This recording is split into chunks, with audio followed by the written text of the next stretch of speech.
આગળ હવે આપણે વાત કરીએ રાજકોટની તો રાજકોટ જિલ્લાના ધોરાજીના ફોરેસ્ટ વિભાગની ટીમ અને ફોરેસ્ટ ઓફિસર નિહારિકા પંડ્યાએ 3 તેતર પક્ષીનો જીવ બચાવ્યો છે અને શિકાર કરનાર 2 શિકારીઓને ઝડપી પણ પાડ્યા છે। જણાવી દઈએ કે ધોરાજી ફોરેસ્ટ ઓફિસર નિહારિકા પંડ્યા અને તેમના ફોરેસ્ટ વિભાગની ટીમ ફરેણી ગામની સીમા તપાસ અર્થે નીકળી રહ્યા હતા અને ત્યાં જ 2 વ્યક્તિઓ શંકા જતા તેમની પાસે 2 તેતર પક્ષી અને 1 બચ્ચું મળી આવ્યું હતું અને આ શિકારીઓમાં એકનું નામ મનસુખ બહાદુર રાઠોડ અને બીજાનું નામ પ્રવીણ ચંદુ વાઘેલા છે અને બંને ફરેણી રોડ પર રહે છે અને આ તેતરો પકડીને ખાવા માટે પકડ્યા હતા અને તેવી માહિતી પ્રાપ્ત થઈ છે અને વન્ય પ્રાણી અધિનિયમ 1972 હેઠળ શિકાર કરવાના ગુનો દાખલ કરી અને 40,000નો દંડ ફટકારાયો છે અને આમ ધોરાજી વન વિભાગની સતર્કતાને લઈને અબોલ પક્ષીઓના જીવ બચાવાયા હતા।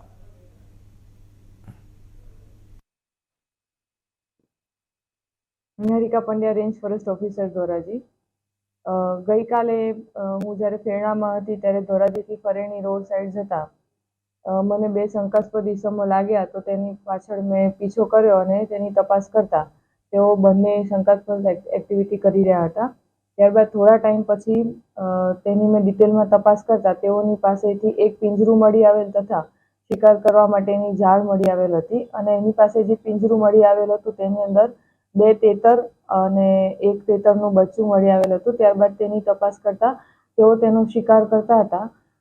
ત્યારબાદ તેને ઓફિસે લઈ આવવામાં આવેલ અને તેની ડિટેલમાં તપાસ કરેલ હતી જેમાં તેઓએ જણાવેલ કે તે હાલ તો માત્ર શિકાર કરી રહ્યા છે તેના ખોરાક માટે થઈને, પરંતુ